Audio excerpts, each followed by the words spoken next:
Hey guys, it's Coach Drew here with Kingsley and Blaze, and we are here to follow up with this week's video about backward rolls. I know I sent it to our parent Tots, our gym fins, and our Tots. I also sent it to our level 1s, and that was just the start of our basic backward rolls. I want to go over the next phase, which is now that you have it from on the ground, what are you going to do? Well, we obviously want to stand up.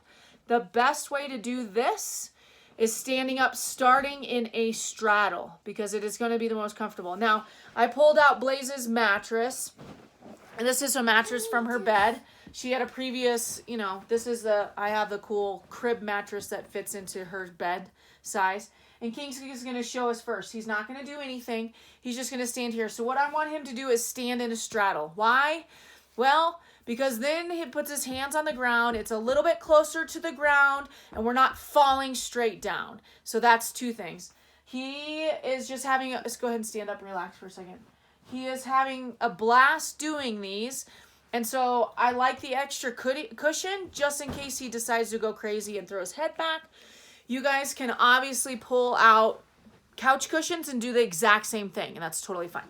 So King's going to stand up first. He's going to stand over here on the edge of the mat. Blaze has got to stop doing forward rolls. Blaze, good job. All right. Thank you. She's going to get out of the way so that King doesn't roll over. Now, he's not very flexible, and I make him stretch. He doesn't like it. But shh, please. I like to make him stretch because why? Well, it's hard for him to bend over, put his hands on the ground with straight legs. Try to get your butt as high in the ground as you can. Then you're going to look. You always want to look at your belly button. When we do rolls, we're always looking at our belly button to try to keep that back shape round. Now he's going to stand up real fast. His hamstrings are super tight. So I'm going to give him a little bit of break. So what he's going to do is we're going through a couple phases. So stand back up, show him your straddle on the edge. Hands down, butt high in the sky. Look at your belly button. This is phase 1. Slowly, he's going to fall down. As soon as he hits his bottom, his hands are going to go right to his moose ears.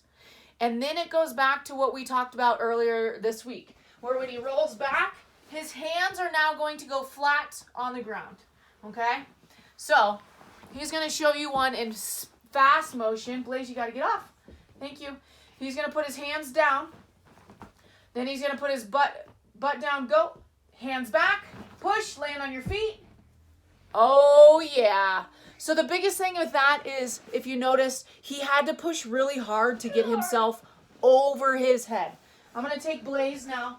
Blaze has to let go of our ski stuff. Big straddle, please. Big straddle. Wait, big straddle. Good. Hands on the ground. Shh, Kingsley. Looking at our belly button, hands back.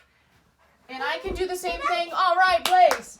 I can do the same thing with Blaze in the sense of after she does her roll, remember I grab her hips, I grab her leg, I grab her hips and lift her over onto her feet. The two most important things when we do these rolls, the two most important things are, one, we want to make sure that they're not crunching their neck, but they're looking at their belly button, and we help them get over their neck. And the second thing is they use their hands. We want them to push as hard as possible. So emphasize those things. You guys keep moving on those rolls. Keep moving on your cartwheels. And we will get back to you later this week with more things to do. Guys, say bye.